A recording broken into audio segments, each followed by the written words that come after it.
নমস্কার বন্ধুরা, সুষমার দুনিয়ায় তোমাদের সবাইকে স্বাগত। আর শুভ সকাল।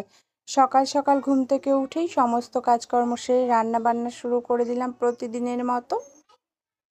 দুটো রান্না এদিকে হয়ে এসেছে, আরেকটা রান্না জোগাড় করছি, কুটে নিলাম।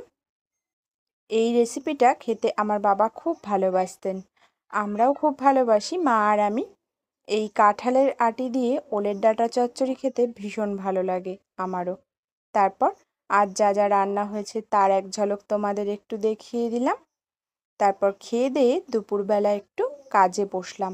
এই ফলগুলো ছালার মতন হয়ে গেছে, বেশ হয়ে গেছে। একটু এই কাজটা করে নিয়ে তারপর বিকেলবেলা ঠিক দুপুর নাগাদ জিলাপি ভাজছিলাম। আজকে যেহেতু উল্টো রথ, বাড়িতেই আমি জিলাপি বানিয়েছি, বিউলির ডালের জিলাপি। খুব ভালো হয়েছিল খেতে, জানো তো। তারপর বিকালবেলা মানে সন্ধ্যার আগে একটু ঘুরতে বেরিয়েছিলাম। ভিডিওটি ভালো লাগলে একটা লাইক করো আর আমার পাশে থেকো। Thanks for watching. টাটা।